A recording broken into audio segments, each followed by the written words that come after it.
All right. Hey, Vikings fans, welcome in to another episode of the Skol Hop. I'm Evan. And I'm Austin. We're just a couple of dudes from Iowa. We like drinking beer and talking about the Vikings. And apparently we really enjoy spinning the wheel of purple punishments because we had to spin it again today, and it cost us some money. Yes, it did. And in addition to that, we also had to talk about the miserable loss to the Chargers, the one that I turned off at halftime. Yeah, that was not fun to watch, not fun to think back on. But for a good portion of our episode tonight, I had the great privilege of talking with friend of the show, Dustin Baker, which is something we haven't had him on the show for a while, and it was a lot of fun. Yeah, it's been a while, so glad to have Dustin back. And we also took a look ahead at the Vikings Week 9 matchup, playing the Lions in Detroit. Yeah, so stick with us for this little bit of a longer episode, grab a cold one, and join us for episode 111 of the Skol Hop. Skol. Skol.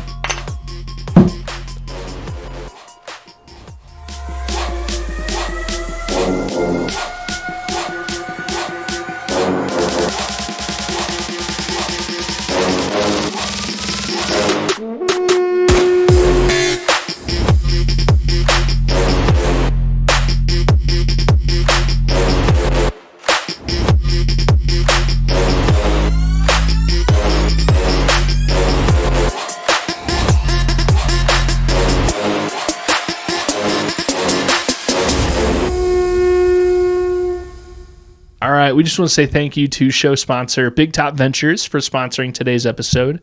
If you are looking to take a trip to an all-inclusive resort in either Mexico or Jamaica, maybe not Jamaica right now. I don't know if you've heard there. Yeah. Thoughts and prayers for everybody there. They're getting hit hard with a hurricane there. So maybe wait a little bit for taking that trip to Jamaica, but definitely Mexico is still okay. If you're looking to take an all-inclusive trip to them, go ahead and give show sponsor Big Top Ventures an email. You can do that by shooting an email to their address at bigtopventuresllc@gmail.com, and just let them know, even if you're not really sure what kind of trip you're looking to take, let them know you're looking to take the trip, and they will get all the information they need from you and give you all the information you could ever want. And most importantly, the best rates possible, something I can personally attest to. So work with them. They're great people to work with. Thank you, Big Top Ventures. Yeah, and we've recently been promoting another sponsor. That would be That's Badass Wood Art. This is just a sample if you're watching on YouTube or Spotify. This is just a small sample of the work that they do. They do custom wood art pieces, and they have some. This is, I guess, more of a generic piece, but they do custom things as well. We're investigating some custom work ourselves. Yeah, but just really high quality craftsmanship here. I think, is the guy a Vikings fan? I believe so, yeah. And he's based out of Minneapolis, or at least the Minneapolis area. But he'll do anything, right? I mean, God forbid, even probably Packers stuff. Yeah, I guess he would probably do that. Business is business. If you go to his website, that's badasswoodart.com, and you type in our promo code SKOLHOP, all caps, SKOLHOP, you'll get 10% off anything that you order. So check them out. They've got some good stuff just like this. Yeah, absolutely. So. And I keep saying, it's really good for the man cave or the basement. I mean, depending on the piece you order, it could be above the fireplace worthy, stuff. It's not just something you throw in the garage. It's really good stuff. And like Evan said, we hope to be adding more of That's Badass Wood Art's specific art onto the Skol Hop set here in the near future. Stay tuned for that one. But yeah, SKOLHOP for 10% off, and you will not be disappointed, I promise. All right. Bad news. We've got to spin the wheel. Yeah, so preseason, both of us saw this Vikings-Chargers game, and both of us predicted a win for the Vikings, and the Vikings said poo-poo to that. They said they will not be winning. Not only will they not be winning, they will be having their worst loss so far of the season, which is saying something, it feels like. But yeah, the Vikings lost 37-10. We'll kind of touch on that a little bit later, but we have to be punished now. So it's just dawning on me that we're about to do a punishment, and I don't know what it is. Hopefully we can. Let's just get it over with. See what happens. All right. You ready? I'm ready. All right. Okay, we will win an eBay auction. Both of us have to win an eBay auction. By the margin of victory. Oh, no. They won by 27 points, the Chargers did. Yes. So we have to find an item of at least $27 on eBay. Oh, man. All right. And we each have to do this, right? Man. Yep. Okay. All right. Okay. How do we want to do this? Well, let's log into eBay here and let's start figuring that out. So the idea is that it is a Vikings related eBay item.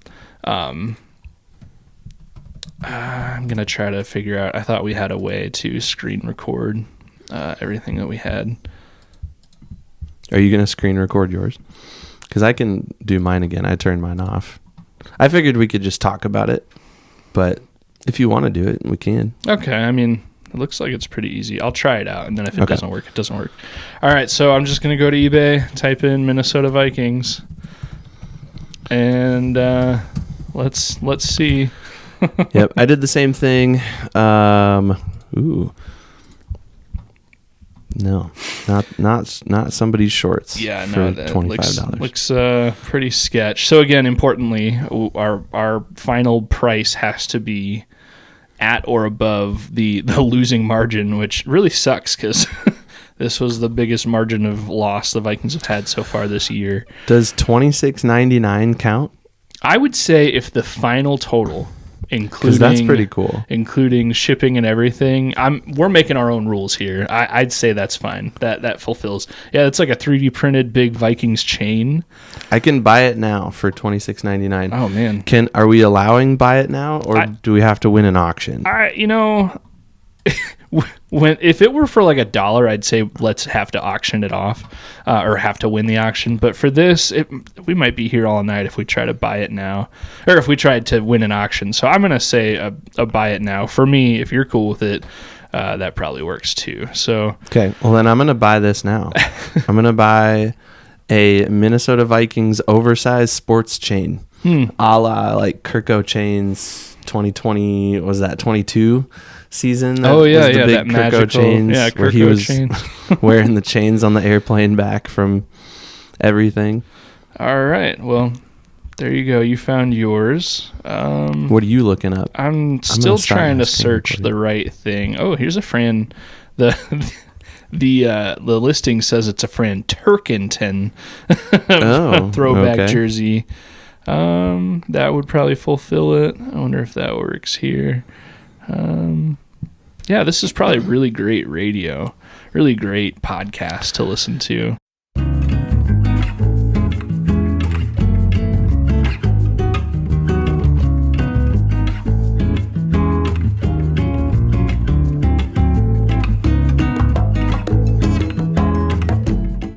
All right. Well, we both found something. Yeah. So that's good. Similar things. Yeah. Should we? I guess you probably revealed what yours was. We kind of talked about it. It'll depend on how I chop everything up at the end of the episode. Make some decisions on what we include or not. But anyways, we will reveal our purchases whenever we get them. My expected shipping date is like a week and a half, 2 weeks from now. Yeah, mine's a little bit sooner, but. We'll see. It'll be something that we can use on the show. Yeah, for sure. So thanks, Vikings, for making us spend some chunk of change there. I think I spent like probably, I don't know, 10 times more than I spent when I had to do that punishment last year. Yeah, the Addison card was like $1 something. It wasn't much. I think it cost more to ship it than it did anything else. Yeah. So we need to drink some beer. We do. I need a beer after that. All right, so you brought the beer tonight. Tell us about it. This beer is from Seven Hills Brewing Company out of Dubuque, Iowa. One of the ones, is that one of the ones that we went to on? We did not go to Seven Hills. Okay, we talked about it. We talked about it. We didn't get over there. So from Seven Hills, this is an American Red Ale. It is Bernie's American Red Ale. I don't know if you could see it on the screen here. The can art's pretty cool. It's got like a dog holding a black sheep. The side says unapologetically individualistic. I think it's kind of a It's really artsy. Yeah, artsy way to spell it. You've poured yours. It's got really nice color. Tell us what you see here. It looks good. It smells great. It's got some caramel notes. It's got some malty notes, which is perfect for me. I love that about this style of beer. I feel like you bought this for me. I like a good red ale, though, too. And it's still fair. That time of year. Yep. So we're still in October at this point. So, yeah, I'm ready to try this. Yeah, it does say 5% by volume, 19 IBUs. So not too boozy and not too bitter. So, yeah, I'm excited. Let's go. Skol. Skol.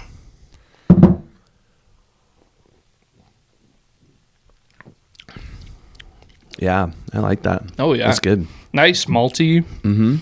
Really good head retention. Yeah, really good color. It definitely tastes how it looks, if that makes any sense. It's a good red ale. It's almost got like a pumpkin-y vibe to it. Do you taste that? Yeah, it's almost... It's not overwhelming at all. Kind of sweet a little bit. Not too sweet, but there's something to it. But maybe it's unique. Like maybe there's some like nutmeg or something in there that I'm tasting. Yeah. It's good. I like it. I'm definitely pouring another one here. Yeah, me for sure. They don't really have any description of it on the can other than that unapologetically individualistic. So, yeah, I don't know. Yeah, it's really good so far. I can't wait to have a couple more and give a solid review towards the end of the episode. Yeah. Let's talk about the Vikings loss to the Chargers on Thursday night. It's been a few days now. I think if we would have followed our normal, like what typically happens, the Vikings play on Sunday. Today's Monday. We record. I think if we would have followed that same routine and recorded on Friday, let's say. Oh, man. I feel like it would have been rough. I feel like we would have been sitting here. We would have been mad. We would have been upset. And I feel like we're not there. Well, if we talk about it some more, maybe those anger emotions will be flared up, at least in me. I'm not saying that I'm not like completely unfazed by how that game went. It was bad, and I don't think any Vikings fan would say anything different. Wow, that was quite the pour. Yeah, this it might boil over a little bit. No, I think we're good. Not to out you, I hope you're okay with me saying this. Sounds like you may not have finished the whole game. I didn't. It was that bad, and I typically don't do that. But it was 21-3 at half. Was that? Yeah, I think that's what it was, and I just said, I got to work in the morning. I'm already tired. I haven't been feeling well lately. Like, screw it. I'm just going to bed. There you go. This sucks. I'm a federal employee, so I'm not currently going to work every day. But that's a whole nother topic for a way different kind of a podcast. But I did subject myself to the entire thing. I'll say you probably missed the most exciting part of the game. The two most exciting parts. There was a Josh Metellus interception after, I think, Jalen Redmond may have affected Herbert as a passer. I'm not sure if it was Redmond off the top of my head. I think it was. Either way, it was a defender definitely tipped one or hit Herbert's hand as he was throwing, which led to a Metellus interception. And then a few plays later and a few penalties that went towards the Vikings' way, the Vikings ended up, Carson Wentz threw a touchdown pass to Jordan Addison. And that's after they had kicked a field goal and then took the points off the board because there was a penalty against the Chargers. And then another couple of plays. It was not an easy touchdown to score, but eventually they did. And those were the highlights of the game for the Vikings. Everything else, you could have been like you and just not watched it all. So you didn't miss much. And I did watch the highlights. Sure, and of course, yeah. You scroll through anything in the morning after and you're like, oh, wow, that was as bad as I thought it was for the most part. Well, let's give some roses and thorns and a game ball if we can find one. I don't know if there's any hope for that, but I'll start. Roses? None. Yeah. There's just no roses today. It's hard to disagree. It was a tough game to watch. It's been a rough season so far for the Vikings fans to watch. Very few things to be excited for. I don't blame you for the no roses.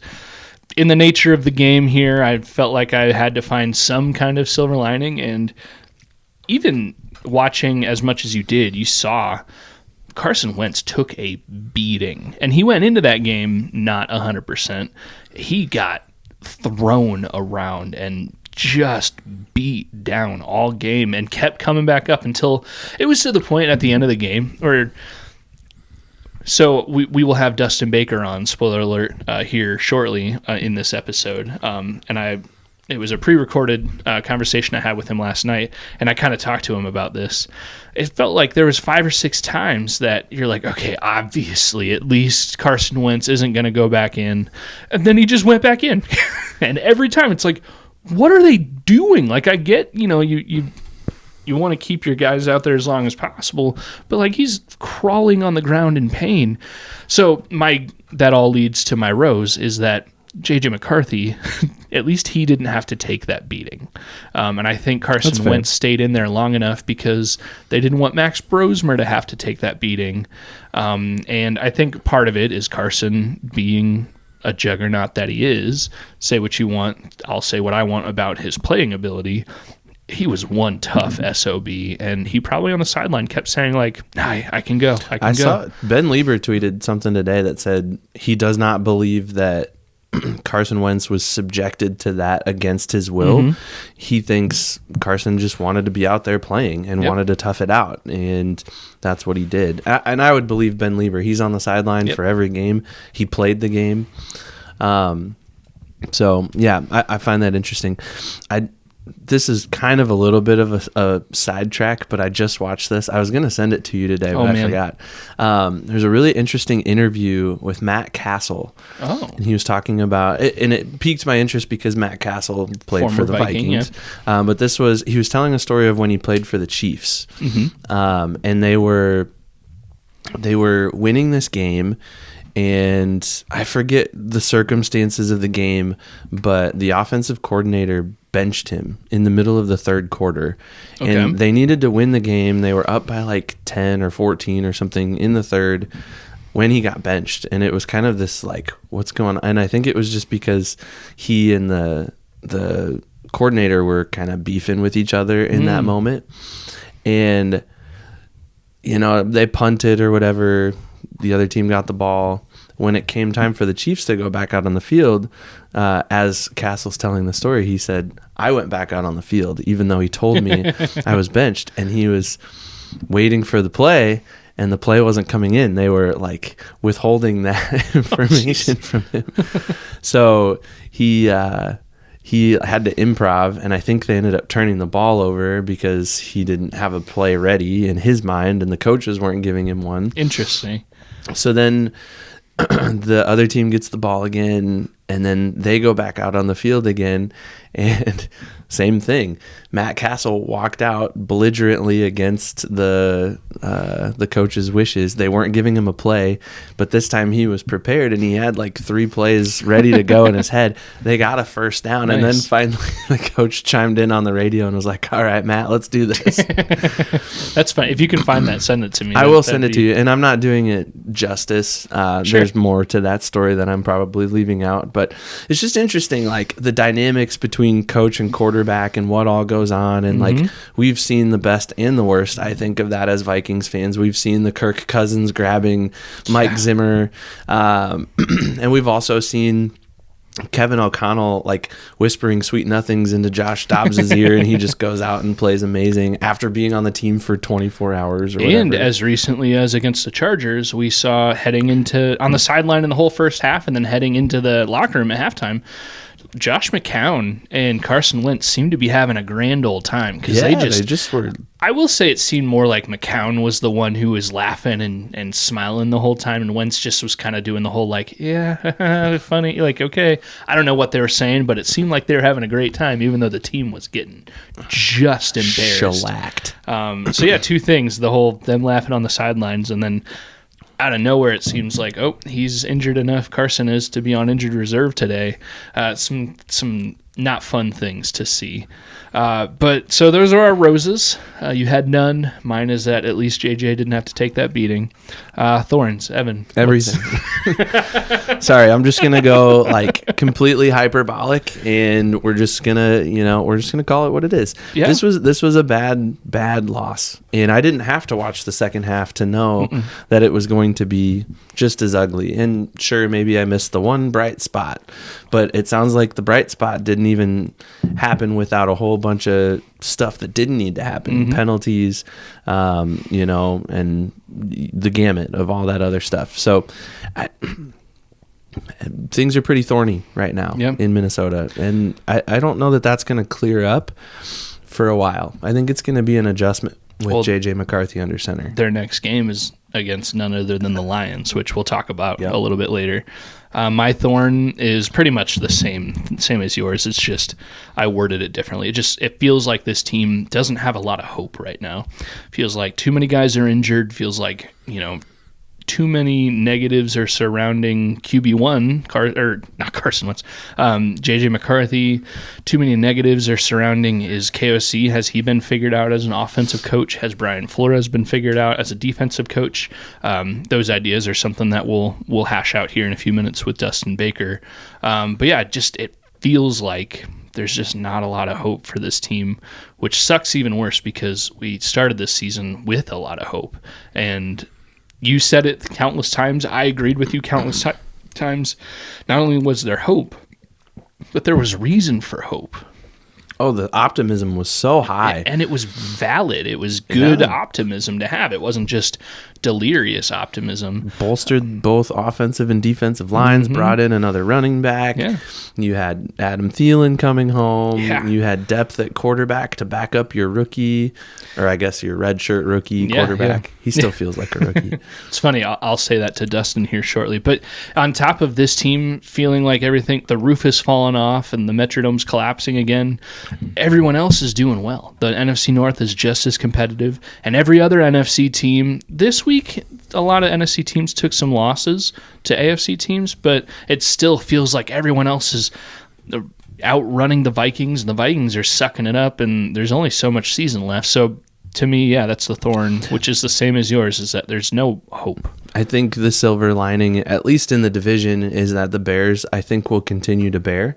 They bared hopefully against the Ravens, against a Ravens team that's not very good this year, and is down, I think, 2 quarterbacks now. Lamar Jackson. Well, they had Cooper Rush, who they ended up, I think he was just benched. I don't know if he was injured. Okay. I think they made the switch to Lamar, or Snoop Huntley. What's his? Tyler Huntley. Yeah, Tyler Huntley, yeah. Which he looked like every bit of Lamar Jackson as Lamar Jackson does every week. But yeah, the Bears hopefully will start bearing, but I think the Packers and the Lions are proving every week that they're just not going away, and that adds to, man, that just sucks even more that the Vikings aren't doing the things they need to be doing. Yeah. Game balls. Mine is short and sweet. For him, it's the whole, he was tough as nails. Yeah, he sucked. So this is more about his toughness. But Carson Wentz really does, after that announcement that he's on IR, it kind of does feel like he was falling on the sword until J.J. McCarthy was quote-unquote healthy enough or quote-unquote ready enough to start playing again. It was just like, hey, Carson, can you survive until another couple of weeks? And it seems like he did that, and even though he doesn't deserve it for his performance, I think for his grit and his toughness, Carson Wentz gets my game ball against the Chargers. And I didn't have a good one, so I just put Justin Jefferson down because, hey, he got 74 yards. Yeah. He still hasn't found the end zone since week 1. Jordan Addison seems to be getting all of those touchdowns that probably should be Justin Jefferson's, I would think. Well, they're probably being opened up by Justin Jefferson, too. So, I don't know. He had a good game despite that, and he's still the consummate professional, and I think there are a lot of memes and stuff floating around about him, like, oh man, I'd want to get out of there if I were him, blah blah blah. And I don't think that's where he's at. I think he's just kind of along for the ride at this point, and he's just gonna keep doing what he does, and I don't know, hopefully they can figure something out towards the end of the season that might give us some hope for the future. Yeah.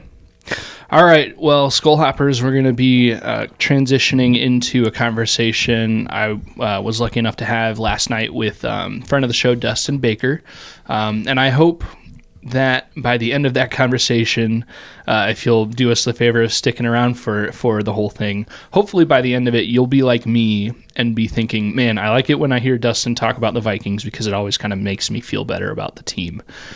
So Yeah, we'll dive into that, and we will be back after that conversation.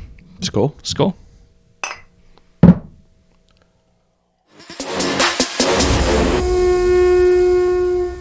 All right, welcome in, Skol Hoppers. It has been too long since friend of the show, Dustin Baker, has joined us. But here he is for the first time this season, at least. Dustin's back on. So thanks for coming on, man. It's good to see you.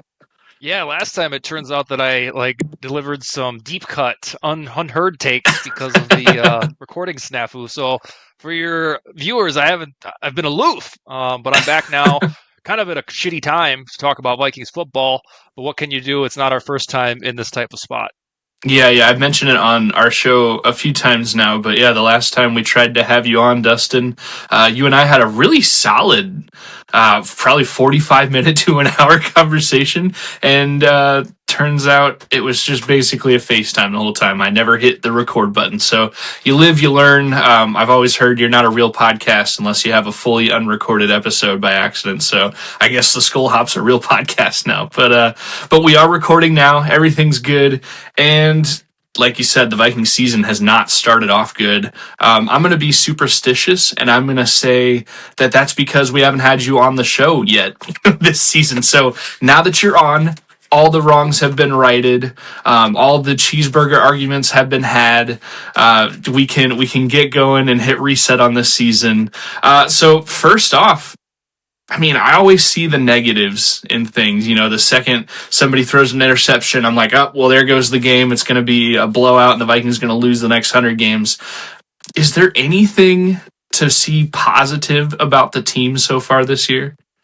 So I will pile on that I predict or see the negative in my head, usually in real time, and then when you're watching the Vikings, a lot of times that happens. But I'm also 42 years old now. I'm able to bounce back from a loss and look for the positive a lot better than I could when I was 22. So, ooh boy, looking for stuff to keep folks interested. I had a conversation with Yannick Eckhart, who writes at purpleptsd.com, and my good friend Wes Johnson, a text message conversation after that loss, and they were surprised by my optimism. And that struck me because I don't feel crazy optimistic.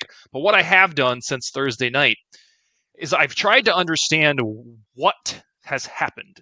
And when I talk it through, like we'll do tonight, like it comes across as me trying to deduce there has to be a logical explanation for why a team with a really good roster, so we thought, a team that went 14-3 last year with the same head coaches, the same defensive coordinator, like it makes a lot more sense that this is a bad rut when you're missing your two offensive tackles. You've got a moron playing quarterback who doesn't know when to release the ball. Like, does it make more sense that this roster has sucked for months and we didn't know it, and that injuries matter? Or does it make sense, like, that this whole thing is tunneling toward the divorce of the general manager and head coach? Like, and I think it's probably more likely that the injuries have stockpiled way too much, and that this team is in a really bad spot after losing to the Super Bowl champions and then the Chargers, who are probably going to the playoffs. They've had a weird schedule, going overseas for 2 games, playing the Eagles, and then turning around 4 days later against the Chargers. So my reason for optimism is we owe them the benefit of the doubt to see if they can right the ship, pun intended for a Vikings team. We owe it to them. Like, this isn't some team that finished 7-10 last year, and then we really hyped ourselves up out of nowhere. Like, they were really good last year. The defense was the second best in the league behind the Denver Broncos. So I think that Carson Wentz's days as a starter probably shouldn't have happened this year. So shame on the Vikings for not figuring out the backup quarterback plan sooner. I actually really didn't care that they got Carson Wentz, so shame on me too. I figured he would be just fine because we wouldn't even need to see him. The biggest reason to remain optimistic is JJ McCarthy has this chance. It's really it's not fair, but he has this chance to be this hero, this savior. If he plays like the guy that most of us scouted in February, March, April of 2024, we know that he has the moxie to win. We know that he throws a fastball. Like, if he plays competently, I'm not talking about he has to be 2018 Patrick Mahomes as a starter, a first-time starter who just balled out. But this thing has set up serendipitously for McCarthy to be the conquering hero, even if they come out and beat the Lions. I mean, think about the way we'll be back. Everybody, hey, we were back. We're just like the Bears game in the fourth quarter. Like, we don't even care that fourth quarter of the Bears game happened anymore. Like, I have writers at Vikings territory who will write stuff like McCarthy played 2 horrible games and then he got hurt. And I always have to say, do you guys not remember that he won NFC Offensive Player? Like, that doesn't count. Like, I don't get it. So the reason to stay optimistic is we owe the team the benefit of the doubt to get out of this really, really bad place that they're in right now.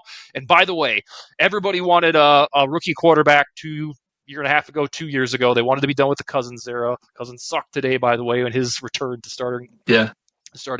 We owe it to the Vikings and to McCarthy to see if this guy, against all odds, can be a midseason savior, because my God, do we need it. Yeah.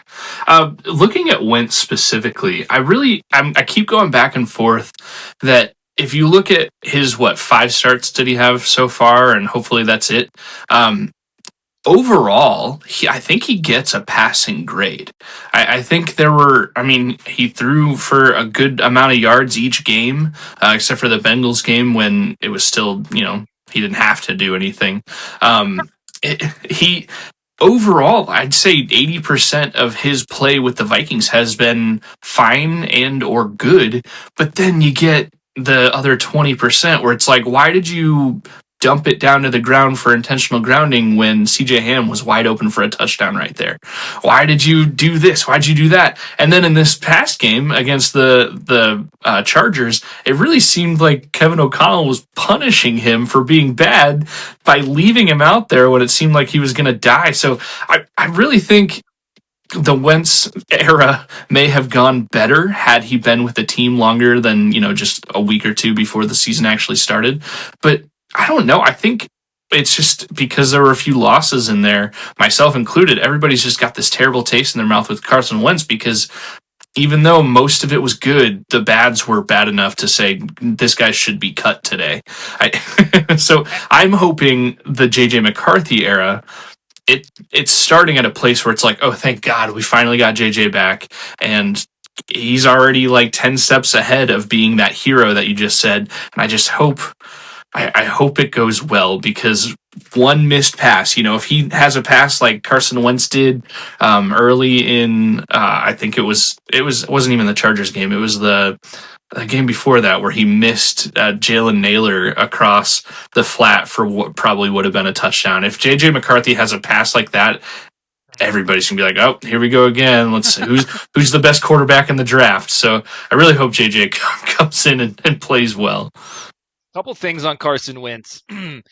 If he waltzed onto a normal Vikings team without a litany of injuries, the offensive tackles to Andrew Van Ginkel, if he had a full squad minus 1 or 2 players, because that's usually how it goes in the NFL, this could have succeeded. We may have pounded the table for O'Connell, has done it again as the quarterback whisperer. But because we have the quarterback whisperer, and Vikings fans are wickedly used to Case Keenum's, Jeff George's, all of these dudes that come in against all odds, Josh Dobbs for 2 weeks, we're used to the second quarterback being good and not just being average. We finally got one who's really average. And so I agree with you, in a different situation, he could have thrived and been the most recent example of Kevin O'Connell University. But the thing that's so strange about him, and I can't believe that I felt this way, like after the Eagles game especially, I told a couple fellow Vikings writers, like, this guy, for me, just does just enough to be unlikable. And usually it's the opposite when I'm watching a football or a basketball game. If there's a guy who's mediocre, I'm watching him like Nick Mullins. I'm like, yeah, I like him. You know what? Like, he does just enough to make it exciting. And for Wentz, it was the opposite. It's like, you see the good stuff he did. You can tell why he was a first rounder with the tools. But then you're like, oh my God, why don't you just get rid of the ball for the love of God? Exactly. And even with a ravaged offensive line, they gave him times to throw, and then like his average time to throw was like 3.2 seconds, which is an eternity in the NFL. And here comes a sack, and you could just feel it in your bones on 3rd and long. A sack's coming, because that's the way this offensive line has been so injured. But I will say this, he was a real tough son of a gun. Like, that was really like watching a boxer, like 44 years old in his final bout, like, who wanted to go out in the ring, like, who wanted to go out via knockout. Now, if you listen to Kevin O'Connell after the game, he basically, I think, told the truth. Like, there was this arrangement with Carson Wentz that said, we really need to go out there. It's not going to be pretty. If it starts to devolve, you let us know. We'll get you out. But Wentz kept saying, one more round. Like, I want him. I'm gonna die on this mat. And so I think Kevin O'Connell basically admitted that this guy was the sacrificial lamb. Like, he's 6'5", he's Josh Allen size, he's from North Dakota. Us Dakota boys can handle getting our ass beat around in a football game. So I think when we look back on it, they didn't want to throw Max Brosmer into a situation where he too was going to get murdered and then ruin his confidence for the rest of his career. So kudos to Wentz for buying into this sadistic arrangement where he was going to be the sacrificial lamb. But I will admit, it was weird that they wouldn't give Brosmer a sniff until garbage time.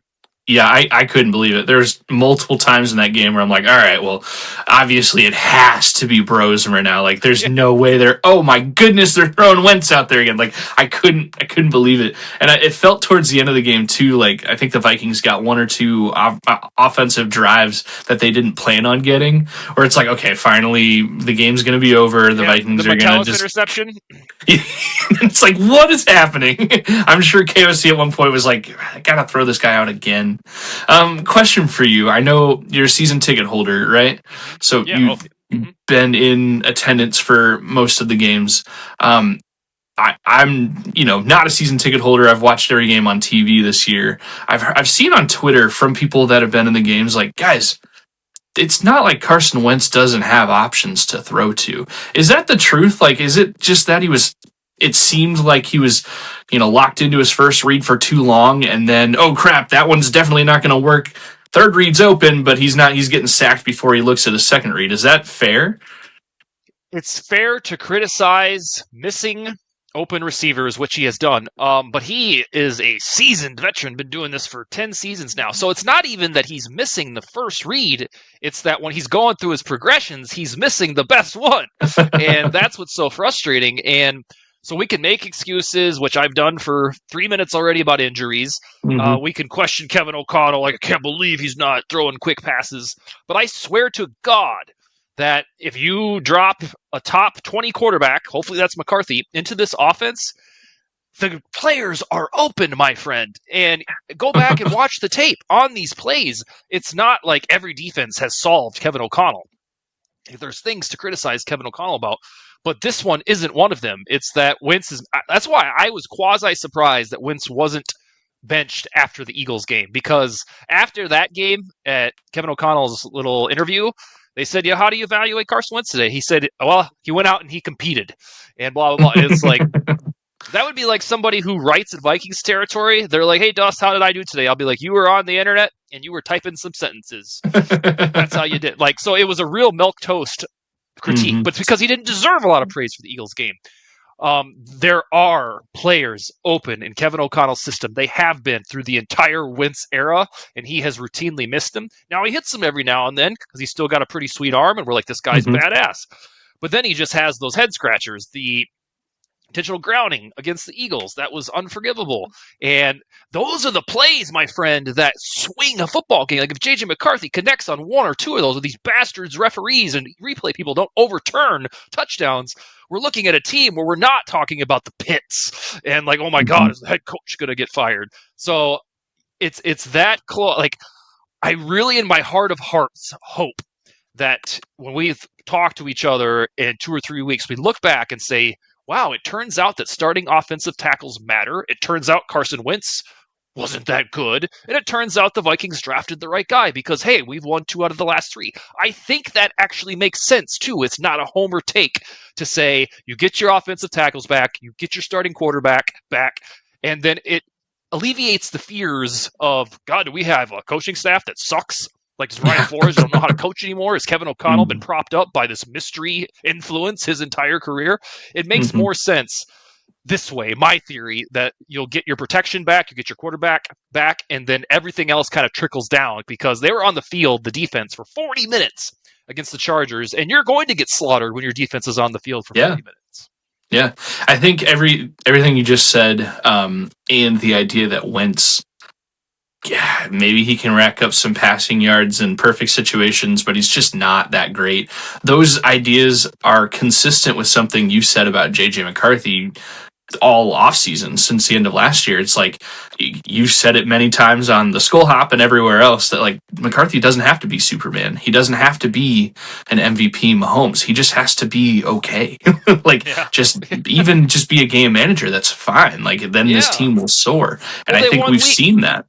They won in week 1 when he looked like a turd for 3 quarters. Like, yeah. And that's what back in the good old days where the defense was playing pretty decent. So I have this probably strange faith that the defense will rebound. There's no way every guy in the defense just all of a sudden sucks. Like, it just doesn't make sense to me. I know they haven't had a good showing. And even in the first half of the Eagles game, my man, like, I remember going to pee and walking back to my seat and checking Twitter. And they're like, man, Brian Flores' defense is cooking. They're on something. This was like a week ago. Yeah. And then now you go look at Twitter and it's like, yeah, well, this defense is clearly washed. They're like, it's the oldest thing I've ever seen. And Flores has been figured out. Like, the league doesn't change that fast. People's reactions do. But I still have faith in Flores and the players to figure it out. Well, let's dive deep a little bit into that too. Do you think it's just a funk? Do you think it's just a fluke play here and there that have added up to make the defense look terrible over the course of the season?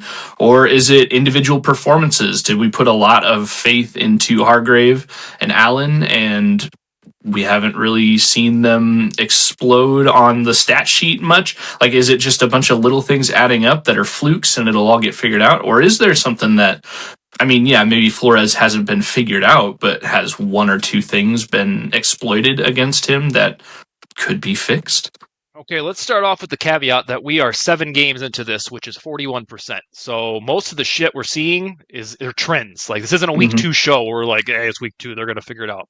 So I will say that before I launch into the speech about the defense. So Javon Hargrave and Jonathan Allen might have been poor signings. Like, sometimes you get dudes on their 3rd and 4th contracts for Hargrave's sake. You're like, you know what? There's a reason all these teams didn't want him. That would be a fair criticism of Kwesi Adofo-Mensah and the offseason. However, like, it would also mean that nobody's good. Jonathan Grenard, Byron Murphy, all of these, Isaiah Rodgers, his breakout doesn't mean anything. Like, all of those dudes would have to consciously decide that, hey, we're decent players, but we're not good.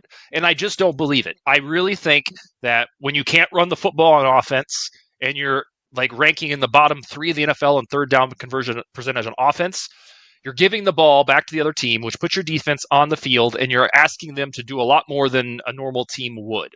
So is the defense as good as last year? Certainly not. But I don't think that you have to watch this festival of ineptitude like we saw at the Chargers, where they're going to surrender over 30 points, and we're like, well, the defense sucks, RIP to Flores, like, good riddance if he gets fired, I don't care. Like, all of those takes to me seem like a knee-jerk. Now, it really is detrimental that the next team they play is the Lions, because it's not like they're going to take it easy, and they might have the most talented offense in football, so that really sucks. But I would bank on the defense rebounding and the Vikings on the whole looking respectable against the Lions. And I will tell you, in case we don't get to it, like, this is weird enough. This whole situation is weird enough for the Vikings to win it, because JJ McCarthy's going back to the state that hosted him for college. The Vikings haven't beat the Lions since the middle of 2022. It's an egregious losing streak. Kevin O'Connell's back is against the wall. Like, he has to show he's got the guts and the grit to bounce back out of this shit, because that was embarrassing at the Chargers. Like, I hate it. One of my biggest pet peeves of sports, and especially the Vikings, is when your team goes into prime time and they just look stupid. It's like a family member embarrassing you. You're like, oh God, how am I going to explain my way out of that one? Yeah. So the whole perfect storm is there for this to be weird enough for the Vikings to win it. And I think another thing we're going to find out in the next 2 to 3 weeks, I tweeted this, we're going to figure out if Kevin O'Connell is our coach for 10 to 15 years. If he's which one is it? John Harbaugh. But if he doesn't bounce back and then they get rolled by the Lions 44-10, and then Lamar Jackson's finally back and then they just ravage the Vikings, we're going to be like, oh my God, that would just make Kevin O'Connell kind of like another coach. And I don't know if they would fire everybody. Certainly, if the rest of the games are like Thursday Night Football, they almost would have to. It's just I don't think we're going to get to that nasty point. Yeah. I think maybe I'm overthinking this point a little bit too much, but I really think that overseas trip took a toll on the Vikings. Yeah, they lost the first game. They won the second one. That's what the Jaguars did last year, too. They lost their first game and won the second one. And you can't blame, fluke things or just everything on one long trip because teams go away all the time. But I really do feel like that overseas trip, for whatever reason, kind of took the emotion out of it, took the optimism out of it. That's what I'm looking for. And this team is still kind of reeling back from that. And then obviously you lose a couple games after that. I I do think that myself, I'm concerned about the defense. Isaiah Rodgers got picked on a lot against the Eagles, and then obviously didn't look much better against the Chargers. Nobody looked good against the Chargers, and to me, just a dude in my basement watching the game, it felt like every time they blitzed, all they were doing is not getting home and then leaving one or two receivers wide open to gain 30 yards. So it was really frustrating. But I mean, I guess when you look at the Chargers game at the end of the day, they were just going to get beat. Like they just didn't have it. It was just going to happen, and it's only one loss. So hopefully everything goes out and turns around and JJ McCarthy is the hero. But when that doesn't happen, I'm just going to be just as mad. Do you have an updated win projection for this season? I know we all had, our going into the season. I think I said 12-5, which I was pretty confident about. Last year I was saying the same thing and people are calling me crazy, but it worked out. What about you? What was your preseason win projection, and now what do you think they're going to do updated after a few games here?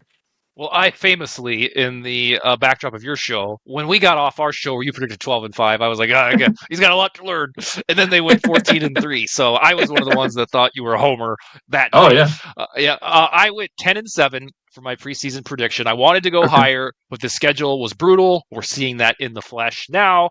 Like the Eagles, they basically played like the Eagles again. They figured out how to pass the football. The Chargers. The moment I saw the Colts beat the crap out of the Chargers, I was like, oh, God, we're going to get their very best, aren't we? And then we did. And then we already know the Lions are really good. And then somehow the Ravens are going to finally get Lamar Jackson back for the very game when they play the Vikings. So it's not looking good. The murderous part of the schedule is exactly what we thought it would be. So I have revised down to 8-9, and some might even think that's generous based on how poorly they played on Thursday Night Football. Mm-hmm. It wouldn't be out of the realm of possibility for the injection to happen from McCarthy, and then they make something of the season. After was it the bye week? Yeah, after the bye week, I think I told folks at Vikings territory that like a rule of thumb was they can probably lose. I think it was when they were 3-2. They can lose 5 more games, and make the postseason. 10-7 usually gets you in the dance. Now we're down to 3. And when you have the recent memory of them looking like morons against the Chargers, you're like, yeah, there's no way that they're going to lose only 3 games the rest of the way. Mm-hmm. So I still have faith in the coaching staff. I don't think that the roster is diseased and just somehow with a miracle last year won 14 games. The sport doesn't work that way. I think the Vikings need a version of how Jackson Dart injected the Giants with momentum. Now, it hasn't really turned them into a juggernaut, but at least it's not like, oh, we're playing Russell Wilson again, huh? I think they need that type of energy where you have that rookie quarterback, in our case, 22-year-old quarterback, second year, getting into the mix. So I will say 8-9. And then in case we don't get to this, I want to mention this on your show. There's a lot of folks that are upset about the way that Kwesi Adofo-Mensah's draft picks don't pan out. They cut Kobe King on Thursday. Felt like they were trolling us for doing that. But if you want to criticize Kwesi Adofo-Mensah and this season goes off the rails and you want him fired, the people want him fired now. I caution you that that's not just like him. I hope people know that Kwesi Adofo-Mensah and Kevin O'Connell aren't going to be fired separately. Like there are so little precedent in sports for an ownership group firing only the general manager. Like the Titans tried it, and then Callahan got fired a couple weeks ago. Yeah. You hardly ever fire just the general manager and keep the head coach. And when you do try it like 2 times in the last 20 years, it fails miserably. I think the Panthers tried it with Matt Rule and whoever they had. So like if you want to be done with the Kwesi Adofo-Mensah experiment, It's probably going to be a package deal where our coach of the year from last year turns out that was false. Turns out he sucks. And I guarantee you Kevin O'Connell will be picked up like that. And we're probably going to have to relive all the Sam Darnold shit, Daniel Jones shit when he goes to cook elsewhere. So that's not like shut your mouth about Kwesi. It's a warning that if you really want Kwesi Adofo-Mensah fired, what you're saying is you want complete change. Because I don't think the Wilfs are going to fire one guy unless there's this really weird strategy where they make Kevin O'Connell the GM. I just don't think he's quite earned that. No, yeah.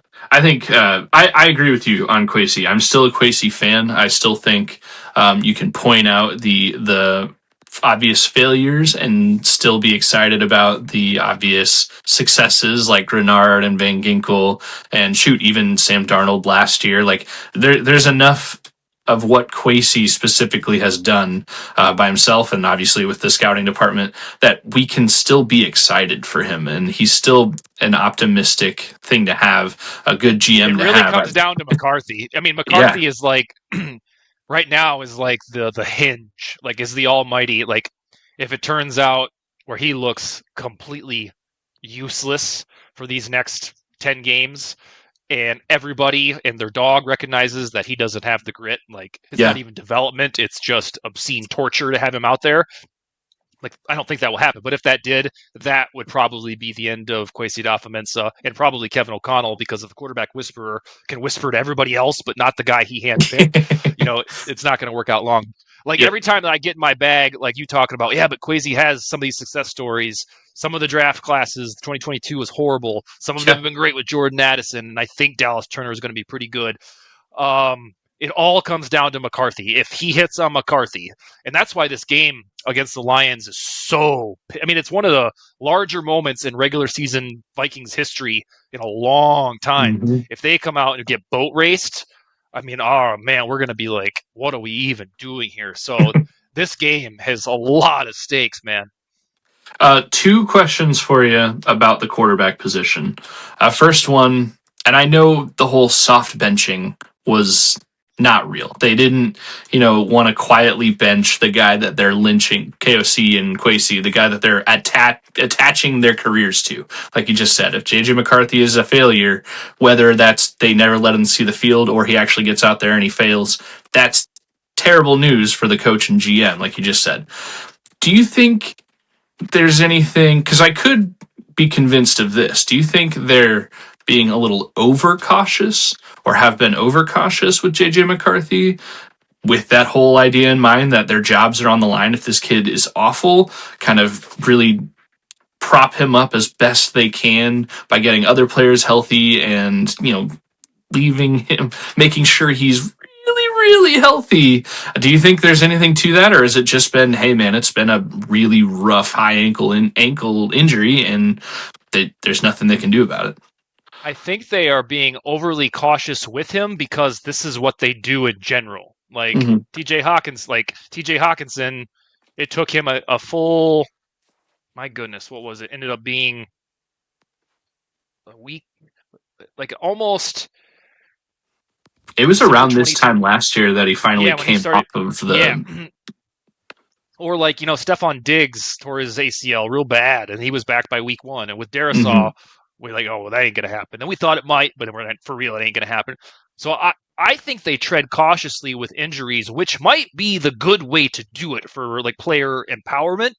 And I think they just drag it to the extreme where they double and triple, unless you're Carson Wentz, and they don't care. Yeah. I think they double and triple check that all of their promising young players are in a good spot. That's why the snap count has happened with Darisaw. I mean, do we think they're softly benching Darisaw? No, they're acting really gingerly because they don't want to screw up his ACL again. So yes, they have been overly cautious with McCarthy, but I don't think it's because he sucks.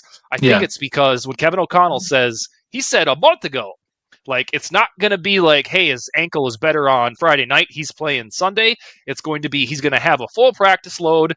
He was going to, like, this is what when Justin Jefferson with 2023, remember how frustrated we were? Like, we kept hearing, like, oh, we want him to ramp up. And then he'd ramp up in week 7, and they're like, yeah, he's not going to play, but he's going to ramp up. If you had to do that with Jefferson, the best receiver in football, like, are we really freaking out that they're doing that with JJ McCarthy too? So they have a vested interest in making sure that McCarthy succeeds, and I don't think that the best thing for his development and maturation is to put him back on an ankle that's 75% good to go. And then hey, we'll give him a half week of practice because we got Thursday Night Football and we'll let the chips fly. I think there are teams that would have done that. And that might have blown up in their faces. The Vikings aren't one of those. So I was frustrated after the Eagles game. I was like, just put him back out there. Play Brosmer. I know exactly what Wentz is going to do on Thursday Night Football. And then he did it. He didn't play well. So they are being overly cautious, but I think this is what they do for all players if their name isn't Carson Wentz. Yeah. Well, and looking at that too, let's look doomsday scenario. Let's say JJ McCarthy comes out, whether it's, against the Lions or when he finally does come out and start again. How bad will it have to be before the KOC turns to Brosmer just to see what's going on there? I know JJ McCarthy, he's going to have a longer leash just because he's still that first-round quarterback and he's still developing. But, if he goes out and throws 5 interceptions, you got to think they're going to, at least in that game, put him down. How bad do you think it would have to be for them to call the JJ McCarthy experiment, at least for this season? Oh, my God. I guess I haven't. The thing that I've dreaded is another injury. And so I've thought about contingency plans if he tears something, and that means he's out until the middle of next season. I've thought about what they would do there. But if he comes out and just starts throwing interceptions like they're, bags of Skittles on Halloween, boy, that would be ruthless. Yeah. We don't even need to put ourselves through. No, he would have to be so incompetent that it would be malpractice to keep playing him. So it would have to be something where no good plays are happening. He looks like a buffoon. And then I hope they would go to Brosmer and not Wentz again, because then it would feel like we were being trolled again. But in that scenario, Brosmer would deserve the benefit of the doubt. I am skeptical of him because there have been so many times in Vikings history, and especially in the last few years, where preseason games are just fool's gold. They just don't really show who's good and who's not. And I'm worried that happened to Brosmer because it feels too good to be true. The Vikings would find their knight in shining armor from the University of Minnesota undrafted story. It doesn't feel like good things happen like that. So I'm going to guess that if Brosmer would have been put out there against the Chargers, he would have got demolished and looked like an idiot. They would have to bench McCarthy if it got too rough, and then we would just cross our fingers and hope that Brosmer had that Brock Purdy story inside of him. I really don't want it to come to that, because if McCarthy can't even be on a football field because he sucks, then we got a whole new ball of wax and a very intriguing offseason afoot. Yeah. All right, Dustin, I really appreciate you coming on and kind of talking me off the ledge, because every time I talk to you, I feel better about the Vikings. I don't know why. It makes me feel better. You seem to have maybe there's something to it that you are the optimist. Before you sign off, I'm going to ask you, because I like other folks' opinions to keep me grounded. How on earth would the Vikings roster from head to toe, A to Z, suck, and then how would the coaching staff all of a sudden suck? How would that happen? I mean, you get to the point where I hear words like, I see tweets like, "Oh, Brian Flores is figured out," and I'm like, that would have to be the only way that they knew. They know the KOC scheme now. They know the Brian Flores scheme now, and it doesn't really matter. And for me, I that's what would pull me down and say, oh, well, you could be Michael Jordan, but if they know exactly what you're gonna do, you can block Michael Jordan. If you know the game plan or if you know how to defend it, then it doesn't matter who you are. So that would be the only way for me, is if somehow they both got figured out. Kind of in the same week of the same season. Which is insane. Flores has been running a defense since the beginning of the 2019 season, so we're talking 7 seasons now. So even if his shit got figured out, I'm sure he's tweaked it. Shame on him for not realizing he was figured out before the Chargers game. But yeah, that's... For me, the actual answer for why this team is upside down over what it was last year is, just injuries. You can't overcome all of these injuries. You can't, sign a big name starting center and plan for him to get 2 concussions in 2 games, and then all of a sudden he may never play again. I don't know. There's some things you can't overcome easily and you can't plan for, and I think that's just what's been happening to the Vikings this year. And I think it's as simple as that. Yeah, that's what I come back to. But I really can't tweet that because it sounds like I'm making up a bunch of excuses. Yep. There's always this really fine line between explaining that these players matter and then having Bob 53876 is just like, no, injuries don't matter. Did you see the 49ers win that one game in week 6? They didn't have their players. Like, did you see the 49ers lose today to the Texans? I hate saying, well, they didn't have all their players, that's why they lost. Or I hate when it's like, well, the Vikings lost because TJ Hawkinson's catch was reversed. I get on my nerves because I know that those are cop-outs that the most casual fan will use. But at some point, especially your starting offensive tackles, like, I think we tricked ourselves into thinking, well, our coaching staff is really good, so maybe this will work. And I think you get away with it in spots. Other teams like the 49ers get away with it when a lot of their players are out. But eventually it comes out in the wash. And I think that's what we saw on Thursday Night Football. Like, I go back to this type of thought where you didn't have your left tackle. You didn't have your right tackle. You didn't have your QB1. You were playing on a short week against a Jim Harbaugh-led team that is guaranteed to be prepared. What did you think was going to happen? Yep. Mm-hmm. Well, and then on defense, too, it seemed like the Chargers, every time, Herbert dropped back, he could throw it for 20 yards. And even if he was about to get sacked, he could have 2 defenders with 4 hands on him, and he'd somehow get out of it and throw for 30 yards. And that just seemed like every other play that was happening. Sometimes that happens. I mean, as a defensive back, you can only cover for so long, and as a defensive tackle, you can only do so much to sack a guy, and if he squirms out of it, then the play's blown up, and Herbert's either going to throw for 30 or run for 30, shoot, and then it's quickly a blowout, and the world is ending.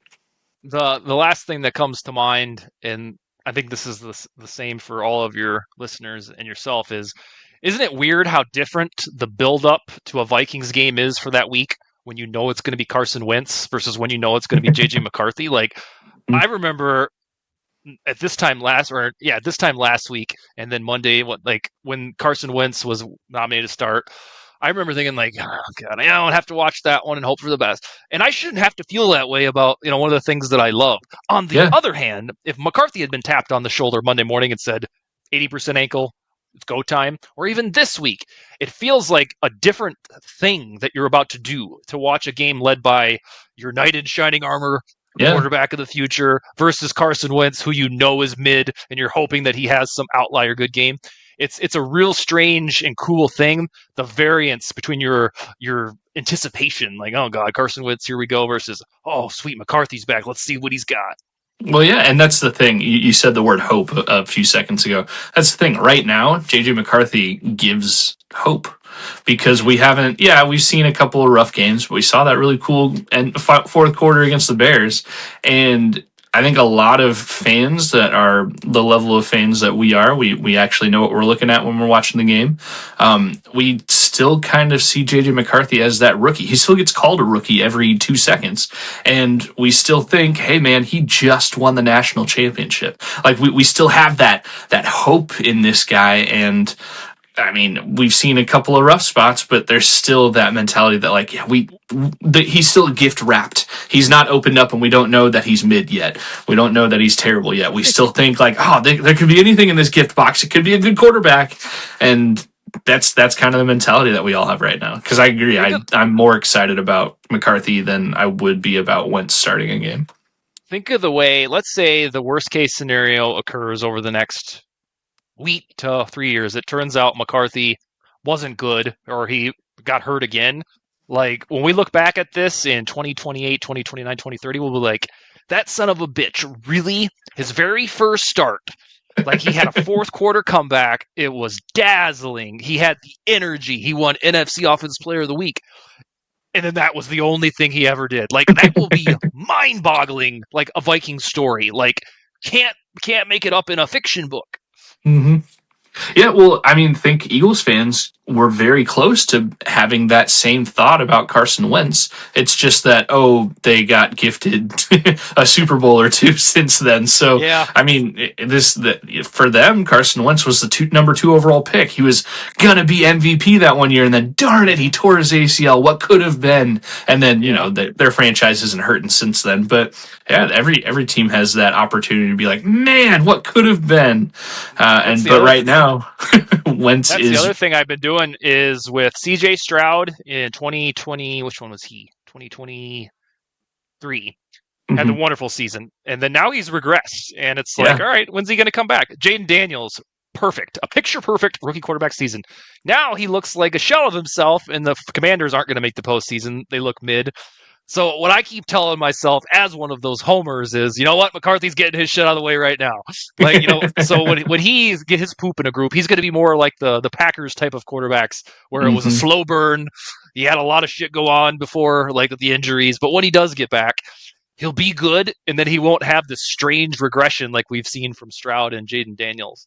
Yeah, absolutely. All right, well, for the Skol Hop, we get most of our Vikings news from VikingsTerritory.com, so thank you for all those wonderful articles, you and everybody else that writes over there. Where else can our listeners find you, find your stuff, find whatever else you're working on? Okay, at Dustin Baker on Twitter is the best place, X. For the Elon, the way that Elon calls it. And then that's pretty much it. But VikingsTerritory.com, we got folks writing there every hour of every day. And then I can't remember if this was probably mentioned in the Lost episode. I wrote a book. It's called The Motor Out. It is on Amazon. Oh, my friend, he was one of the first readers, one of the biggest fans of the book. Yeah, it's a regular old fiction book, and I'm almost done with my second book. I've got about 2 or 3 weeks for the rough draft is done. So that is my new thing, is writing fiction books that I hope are pretty decent. That's on Amazon. Just type in my name or type in The Motor Route. Yeah. Listeners, I do have my own copy. Dustin, you actually reached out a while back and were looking for people to send a free copy to read and kind of give you feedback. And you were nice enough to give me a free copy. And I read about half of the book with that digital version that you sent me. And I'm one of those weirdos that if I read a book, I kind of want, whether I listen to it or I read it digitally, I still want the hard copy, physical copy as a trophy. But I bought the hard copy and probably read the last 3/4 of the book in my hands, and I don't normally do that, but it's a really good book. I like it a lot. The Motor Route, it kind of has a creepy vibe to it, but it's not a full-on horror book. And I don't know, listeners, if you're into that kind of thing, check it out. It's not a long read, I think 300, right about 300 pages. So you can knock it out in a good weekend or a vacation or something like that. I really enjoyed it. I can't wait to read whatever else comes next. Absolutely, man. I appreciate it. I'm going to send you the free copy of the next one, probably right after the new year. And I appreciate that. For that one too. Yep. Yeah, absolutely. Sign me up.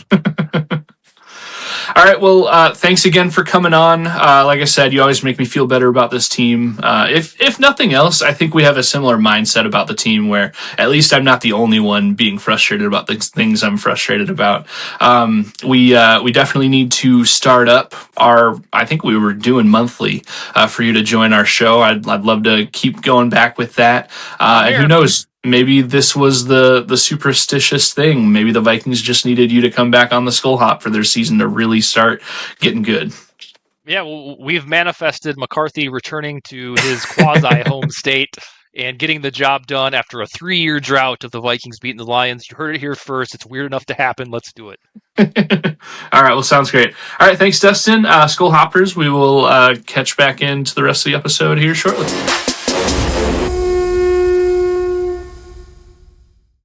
All right, welcome back. Well, I hope you enjoyed my uplifting yet realistic conversation there with Dustin. Like I said, I told him and I told you guys before the conversation here, I always end up feeling better about the Vikings when I talk to Dustin. He knows more about it, and he's not as he's definitely a diehard fan, but he's not one that, maybe his evening will be a little rough after a Vikings loss, but he's not going to let it seep into a week. So, he's more more mature, I would say, than myself. He's level-headed. Yeah. He's not doom and gloom like we are. Yeah. And like I said earlier, too, like we have the benefit of a few days of separation between the Chargers game and today where we're dissecting all of that. So, but yeah, great conversation, though. Yeah, absolutely. Dustin. I had a lot of fun. And hopefully we can get back to Dustin being on once a month or so like we had. Yeah. I did say, maybe him not coming on yet this season was the bad juju against the Vikings season. So now that we've done it, now that he's been on, winning out from here on out. So let's turn this thing around. Well, maybe that gets started in Detroit. I'd be down. I'd be okay. It does feel like a game that the Vikings could win. Like I don't expect them to. We'll have to look it up. I don't remember what my preseason prediction was. We'll give our final game predictions here shortly. But I mean, it seems like almost like all bets are off. The Vikings, they've got their QB1 hopefully back and healthy and ready to go. You've got a face on you got a look on your face that tells me that I probably predicted a win against We the both Lions. did. Oh man. We'll probably be spinning the wheel here a week from now. Yeah. But, so we both had to spin the wheel tonight, and we won. Well, it's not fair to say we won an eBay auction. We bought now some eBay items. The punishment was experienced. We definitely were punished. Yeah. And I'm missing $28. Yeah, mine ended up being like 36 or whatever that was. So with shipping and fees and stuff. But well, anyways, we both predicted in our preseason predictions that the Vikings will beat Detroit in Detroit, which at the beginning of the season with all the optimism felt like, yeah, sure, they could definitely do that. It's with everything that's happened with the Carson Wentz injury, with J.J. McCarthy not playing as well as he was kind of hyped up to be, all the other injuries on this team. I don't know. There's not a lot of optimism right now in Minneapolis. So, well, let's hope we get some guys who are injured back. I think I saw today at practice that Van Ginkel was running around a little bit. He's a big one. Although after the Chargers game, like the day after, KOC had a press conference, and what he was saying about Van Ginkel specifically kind of made it sound like, yeah, we're kind of optimistic, but it could be a minute before we see Van Ginkel again on the field, which get healthy, but that sucks. Jonathan Grenard, he got injured against the Chargers. I haven't really heard anything about that. I know he wasn't on field at the media portion of practice today, so who knows? That could be a big deal. Brian O'Neill and Darrisaw are both dealing with it, but hopefully they're back at some point. There's just a lot of injuries, and that's just the nature of football. It's the nature of the Vikings season this year. I don't know. Hopefully they can put something together to try to beat the Lions. That would be amazing. Maybe there will be a moment. It'll be a tight game, and J.J. McCarthy gets into the huddle and just looks at the guys and says, "Where else would you rather be?" maybe it's one of those moments. Somebody might be like, "Man, shut up. That worked week 1. Have you been here? You haven't even been here all year." Doesn't even go here. Or maybe it would play really well, and everybody's like, you know what? Yeah, we got this. So, I don't know. Hopefully, this Lions game is a turning point for the Vikings season. Can you imagine? We would all be like, oh, yeah, we're back. Who cares? They're going to make the playoffs. It's awesome.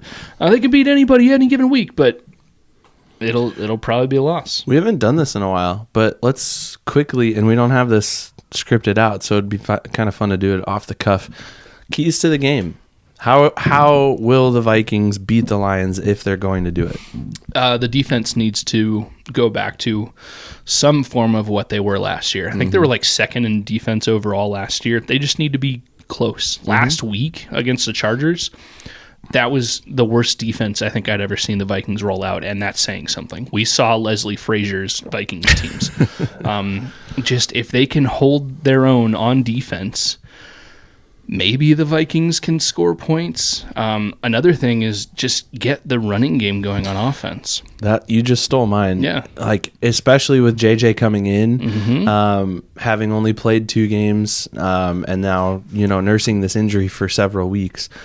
you have to get your running backs involved. Jordan Mason and Aaron Jones both have to be productive on the ground to open up opportunities for JJ. You cannot rely on him to throw the ball 40 times, be accurate, and make good decisions all game long. Yeah. He's going to come in rusty and dry, and the Lions defense is going to come in hungry, wanting to pounce, wanting to go after this, basically rookie quarterback who has shown signs of being good, but has also struggled and hasn't played in 6 weeks. Yeah. So Dustin said it a little bit earlier.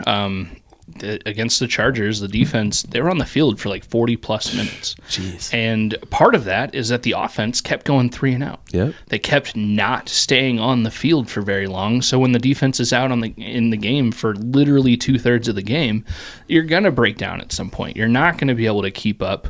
And especially against a quarterback like Justin Herbert, the Lions offense is no pushover. They might be the best offense in the league right now, something Dustin said here a few minutes ago. Yeah.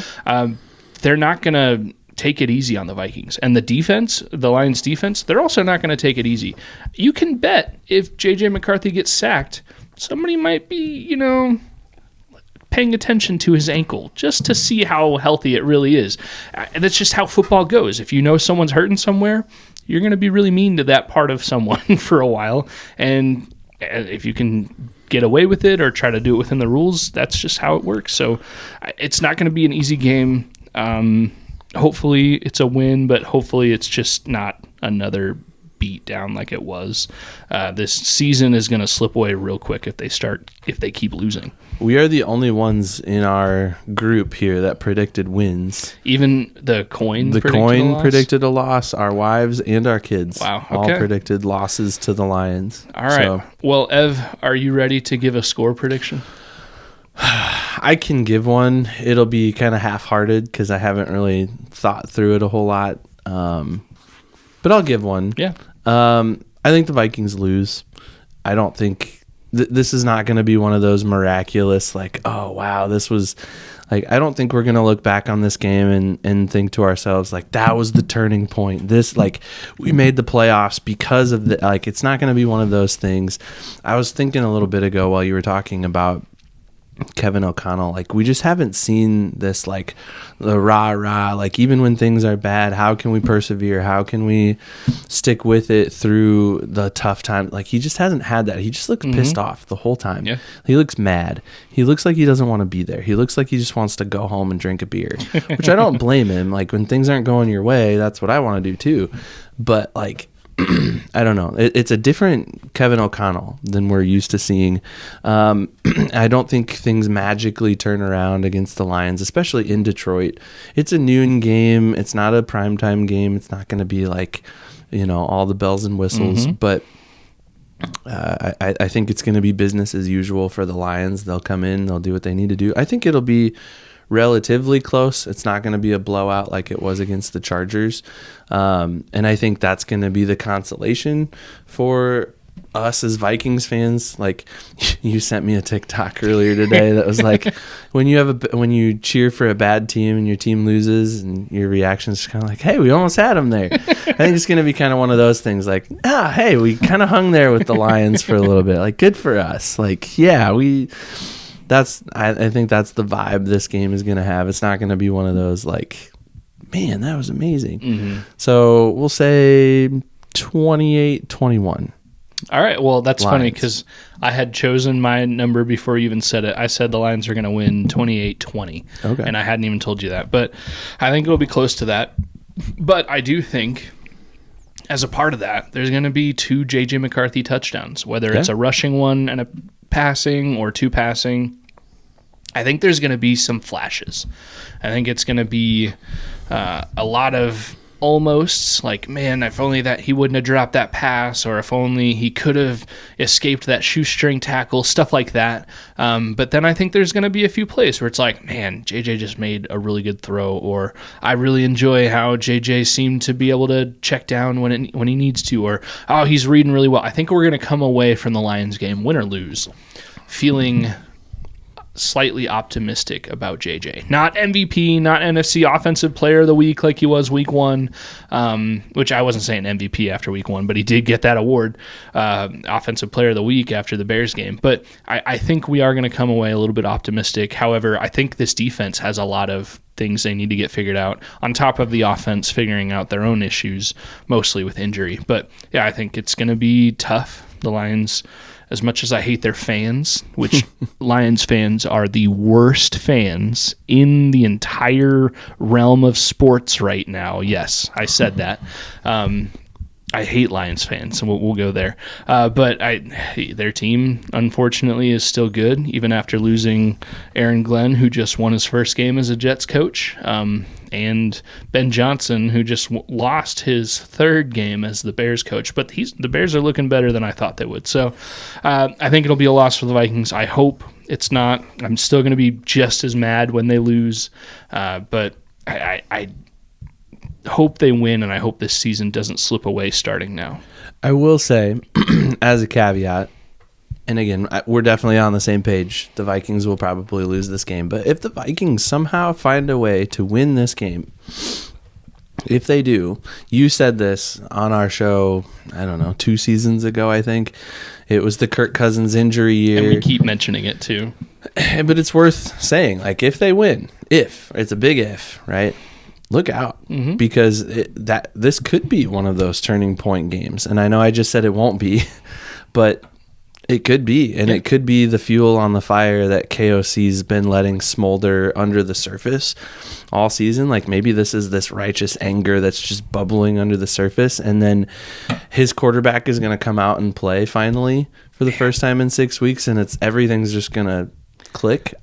I'm not expecting that, but can you imagine after a hypothetical Vikings win, that post-game locker room video?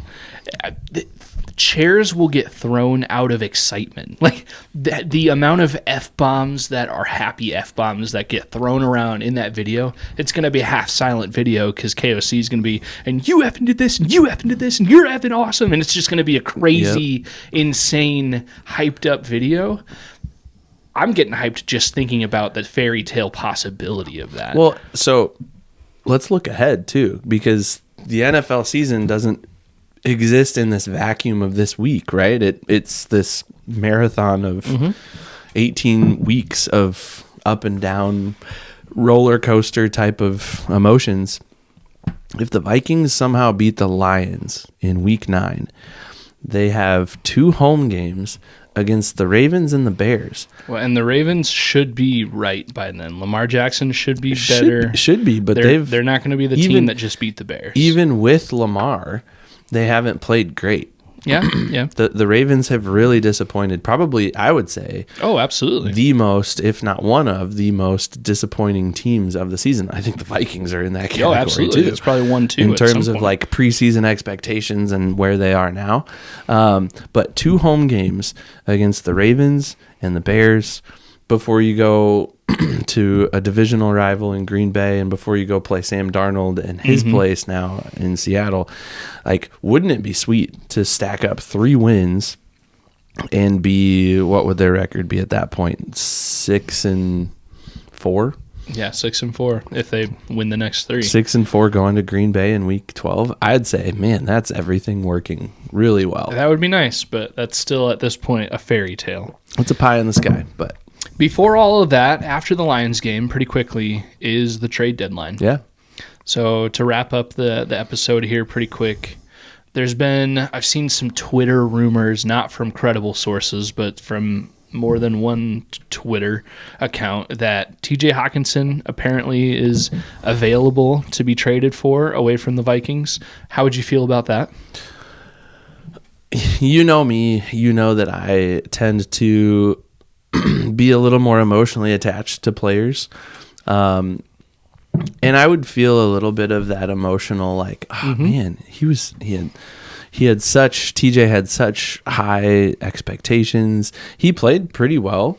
This season has been kind of a dud, I would say, so far, but there's also quarterback issues, right? And like when there's not consistency at quarterback, your tight end is not your wide receiver one. He's not going to get the targets when there's quarterback issues happening above him. He's, I think, one of the better blocking tight ends. Yeah, which is not what they traded for. But I think you're right. So all that to say, I would be a little disappointed to see him move. But if it opened up opportunities, I mean, we've already seen Josh Oliver has, 2 touchdowns? He's also injured now, too. He left the game against, I think, the Chargers in an air cast. But I only bring that up because the Vikings have made it work with other tight ends in lieu of TJ Hawkinson, right? So it's not like they need TJ Hawkinson. He's not a Travis Kelce type of presence. He's not a Tyler Warren type of presence on his team where like they rely on production from the tight end. The Vikings don't. I say we. The Vikings don't necessarily rely on that production. He's one of those cherries on top where like you rely on Justin Jefferson and Jordan Addison to go out and rack up those big yards. You rely on a solid running game to keep your offense moving forward. And then when Addison and Jefferson are, boxed in downfield and you've got this nice, crossing route from your tight end or something, he's a nice option to have. We were saying, when the Vikings first lost, when they cut and then Adam Thielen signed with the Panthers, we were saying TJ Hawkinson, he's essentially wide receiver 3 anyways. Yep. We just have never really seen a dominant TJ Hawkinson in Minnesota. And when he was just starting to, heat up, there was that cheap, illegal, not even, I don't think it was called for a flag, but that cheap, dirty hit by, was it Kirby Joseph from the Lions? And that took a year of Hawkinson's career. And unfortunately, stat-wise, he's just never fully come back from that. And I know this year he has picked up a lot of weight from the injured tackles.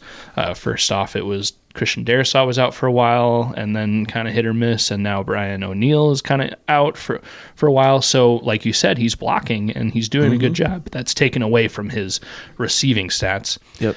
As a Viking fan, as an Iowa Hawkeye fan, I would not want the Vikings to trade away TJ Hawkinson just because I'm a fan and I like him. He's a good player. But if they're going to do what they're going to do. So as long as they got a good haul for anybody they trade away, you can only be so upset. I hope they're not to the point yet that they're full-on sellers at the trade deadline, because I don't think they have to trade away anybody right now. And I don't know that they even need to be buyers at the trade. Like, honestly, like I could see Kwesi just being like, no, we're good, and letting the trade deadline pass. And, I think Kwesi he's a businessman, and he will listen to any and all offers, but he will only act on and move on offers that work for him. So and work for the organization, I guess, is the point I'm trying to make. So I don't know. And honestly, like the smoke behind DJ Hawkinson being traded doesn't seem like really credible. Like there doesn't seem to be this huge momentum behind like, oh yeah, he's a goner for sure. Like, no, I don't think that the people I've seen that are tweeting that or posting that are just kind of like, I think they're just trying to stir stuff up and trying to get some clicks and get some likes. And then if it does happen, then they'll be like, look, I said it first. Like, shut up. Yeah. No, it doesn't matter. It doesn't work that way. I will say one interesting thing. If you are one that is ready for them to trade Hawkinson away or believes that at all, the Vikings today put Carson Wentz on the injured reserve, and immediately to fill that spot, they signed a tight end that had just been waived from the Packers, I believe, or he was on their practice squad, something. Ben Sims. Yeah, so rather than get Desmond Ridder immediately back on the team, they filled that tight end room, which already has a handful of guys. Now, like I just said, Josh Oliver, I'm not sure of his exact injury status, but I know he's injured, and we'll see how that works out for him. But it does seem kind of weird that when they would go down to 2 quarterbacks, then they went back up to like 6 tight ends.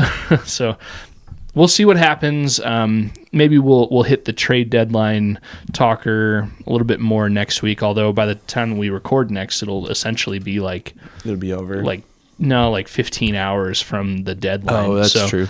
We'll see. I don't see them being particularly big buyers or sellers at the trade deadline. I feel like you're a similar mindset. It's just that Hawkinson's the only one I'd seen tweeted about, not even reported on, but tweeted about. Yeah, honestly, I would be very content if nothing happened for the Vikings. Like, there's been enough drama this season. Can you imagine if they traded for like a starter-ish quarterback? like what are you doing here? Well, I mean, that was a topic like a week and a half ago. Like, oh, Kirk Cousins, let's trade back, let's get him back, and it would cost the Falcons too much. It would not be a good decision for anybody other than Kirk. I wouldn't want him on this team. I think it would be all negative. He played terrible. Yeah, he's done. He played terrible this last week. So no, he's not one that I want, and there really aren't any other starting caliber quarterbacks out there. Yeah, like Mac Jones has been playing okay for the Niners, and he's not there at QB1, but yeah, I can't really think of anybody. I mean, unless you want to go like Colin Kaepernick, who apparently is still out there. Dude, as a fan of the Vikings, I would rather them start me than Colin Kaepernick and Cam Akers. Hey, he's thrown a touchdown pass this year, so. I honestly, like, I think my prediction is pretty quiet trade deadline for the Vikings. Yeah, I agree. All right, man. We've had almost 3 full ones now. The Bernie's American Red from Seven Hills. What are your thoughts? First of all, this is my first Seven Hills beer ever. I think it might be mine too. Friend of the show, Forrest, might tell me if I'm wrong, but I think it might be mine. So overall, really impressed. From the first crack of the beer, I could smell the aroma was good. That's always a good sign that you're going to have a good beer. And then the flavor, there, like I said, there's some sort of spice in there. I don't know if it's nutmeg or some pumpkin or something, but it's good, and I really like it. It's got these fall vibes, which are very appropriate for October 27th. What is the like mass produced red ale? Is it like Kieran's or Killian's? Killian's, there we go. Yep. That is like if you can tell anybody, hey, this is a red ale, start with the flavor of Killian's, and then from here I go start with Killian's, and then kind of think a little bit more, not even pumpkin, but that like pumpkin spice, which those words can trigger a lot of people, like, oh, pumpkin spice, just terrible, whatever. That's not what you're getting at. It's not a pumpkin beer. Like almost like squash, like it's all in a very good way, and all of that I think makes it unique and its own. Yeah, for sure. I would hope that I'd be able to pick this one out from any other mass-produced red ale, just because it is so good. So whatever they're doing to this one, maybe their website might have a better description of what it is, but yeah, I agree. It's an obvious red ale, but there's just one little aspect that makes it just that much better. Yeah. So I really liked it. I will happily have this one again. The can, honestly, is what made me pick it up in the first place. It's fun. It's a good beer. Yeah, I just like it. Good job, Seven Hills, for brewing a really good beer in a style that's probably not pretty difficult to have your own style to it. Mm-hmm. Yeah, for sure. Where can people find us if they're looking to get more Skol Hop? Yeah, if you want to continue the conversation here with us, we are on Facebook, Twitter, or X, or whatever you want to call it, Instagram, TikTok, YouTube for sure. I would say if you really are a fan of us, YouTube is probably the best place to follow us, and then TikTok you might get a little bit more vibes. But Twitter, we're usually live tweeting the games as they're going on, and then keeping the conversation going there. Also, a friend of the show, Dustin, who is on, he is easily found at VikingsTerritory.com or at Dust_Baker on Twitter. He also wrote a book that has nothing to do with sports or the Vikings, but I read it. It's pretty good, The Motor Route. And he just said here a little while ago that he's almost done with his second book, so I'm excited to read that. Evan, did I miss anything? I don't think so. I'm hopeful that the Vikings will salvage something out of this season. Yeah, I think there will be bright spots. We will look back on this season when it's all said and done and at least say, hey, this was fun, or that was fun, or 2026 might be fun because of. I think there's going to be some silver linings to it. Who knows? Maybe they really figure it out and they make the playoffs and break our hearts again deeper in the season. Well, watch out if that happens, because that could be fun to watch. All right, great beer. Great episode. Maybe best episode yet. Skol. Skol.